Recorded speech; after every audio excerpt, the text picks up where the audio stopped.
All right, we're starting chapter 15 on molecular biology, genes, and how they work. This here, we're going to introduce the central dogma of biology, describe the genetic code, and give a brief overview of how cells make protein.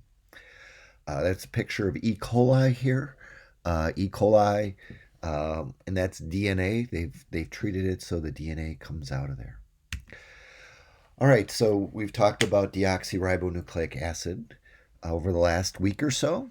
It's found in all cells in the nucleus of eukaryotes. It's a polymer made of nucleotides, so a long chain of nucleotides. Uh, each nucleotide contains a sugar, a phosphate, and a base. And the exact structure is that it forms kind of a twisted ladder, which we refer to as a double helix, where the sugars and the phosphates form the sides of the ladder, and the steps of the ladder are formed of hydrogen bonded bases that are complementary. Adenine pairs with thymine, and cytosine pairs with guanine. And so you've got two sugar phosphate backbones running in the opposite direction. Um, these Once this structure was proposed, it was quickly saw that this would make it easy to copy. And so we talked about copying DNA, but we haven't talked about how DNA leads to traits. And so that was something that was kind of hinted at by Mendel and Mendel's work and some of the early ideas about how these Mendel's inherited factor led to traits came from studying human disease and then also from microorganisms. But this guy was important. Uh, Nice mustache there. That's Archibald Garrod. He uh, he worked with an inherited disease called alkaptonuria, and it was inherited in Mendel's recessive fashion. So parents that were carriers could have affected sons or daughters, and uh, what he found is that patients with this disease lacked a very particular enzyme that was needed. And since enzymes were made of protein, this Mendel's inherited factors somehow led to the production of an enzyme or a protein. And so he was really the first one to kind of make uh, that leap, but it also made sense in other ways. They were starting to think of things like pigments, which were proteins, and so he was the first guy that formally proposed it, and he showed it was, here's a Mendel factor that's an enzyme, and then when they started working with uh,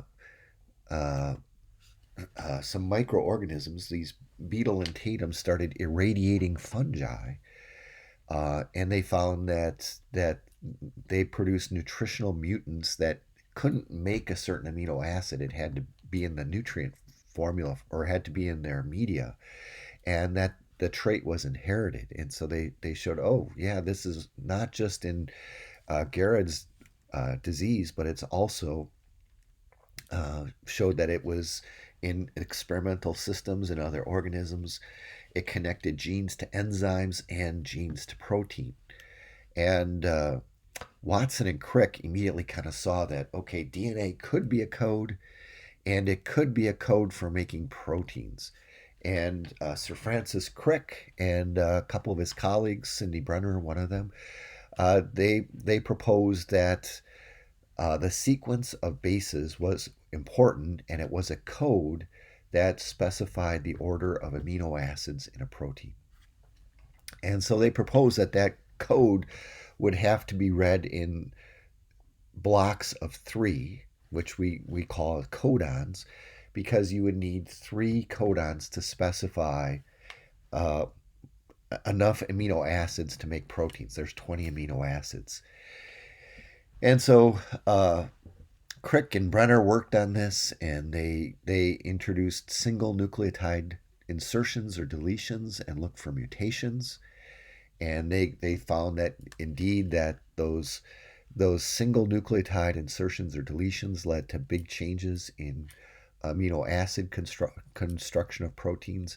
And really, it was um, two guys from the University of Wisconsin in Madison, um, Marshall Nuremberg and Gobind Khorana, and they were making messenger RNAs or RNAs in the lab, and they proposed that uh, DNA makes RNA makes protein, and they were able to take the enzymes and structures from a cell, but not the living cell itself, and to put in these RNAs that they made in the lab, and to get proteins out of those. So they were able to get the enzymes to work outside of a living cell. And so they identified codons, three base sequences that led to production of specific amino acids in the system. And so uh, they identified a start codon for methionine. They found codons for all 20 amino acids, including some start codons and stop codons. This is, you don't have to know this. This is just uh, the genetic code. This is what Crick and Brenner and Marshall Nuremberg and Kobind were working on, and so they they had these three base sequences in RNA, and they could get cell-free extracts to produce proteins, and the proteins would have the amino acids listed here wherever these three base sequences are. And so you can see that there's 20 amino acids here. Some are specified by just one or two uh, a codons, but others have maybe four codons that will lead to them. And so this work occurred in the 60s and 70s, and they, mostly with E. coli, but wherever they looked, they found, hey, this code works, and that that all whatever organism we look at has this, and this one of the biggest proofs of this was in genetic engineering, where you could take genes from one organism and put them in another and get the same protein. And so this pig here, the one on the right is normal. That's what the normal pig looks like. This pig has a protein that's from jellyfish. It's called green fluorescent protein. And if you shine a UV light on this pig in the dark, his nose and skin will glow green. And so this was found in virtually all organisms. Only mitochondria and chloroplasts have some differences, and those are only in the stop signals. So we've kind of enshrined this in the central dogma that all cells use their genetic code, their DNA, to make protein. This happens in all cells. It is the same code. It uses the same process. It starts with DNA in the process of transcription, and so DNA is a template, and during transcription we make an RNA, and then that RNA goes to another part of the cell, and in translation that's made into a protein.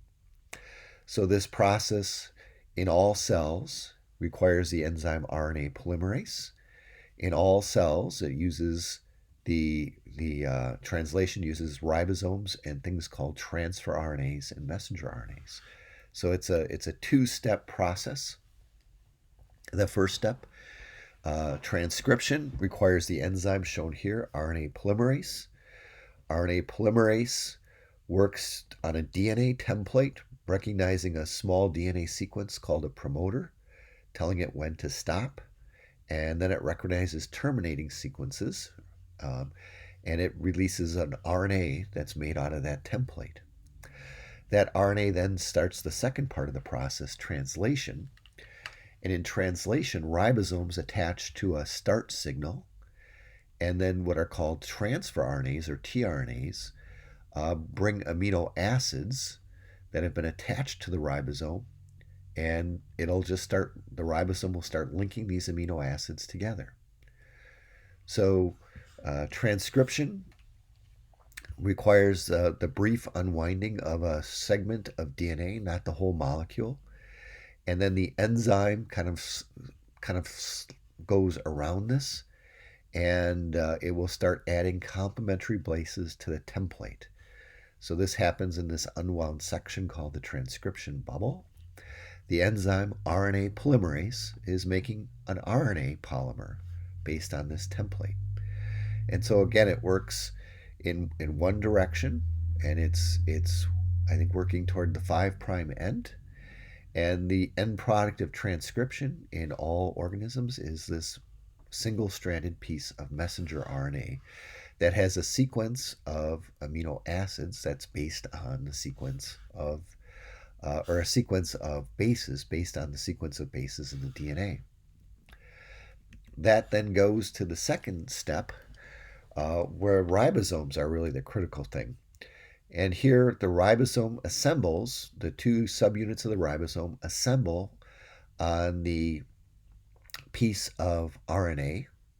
Okay, and the ribosome has these sites, the E, P, and the A site, where transfer RNAs bring amino acids.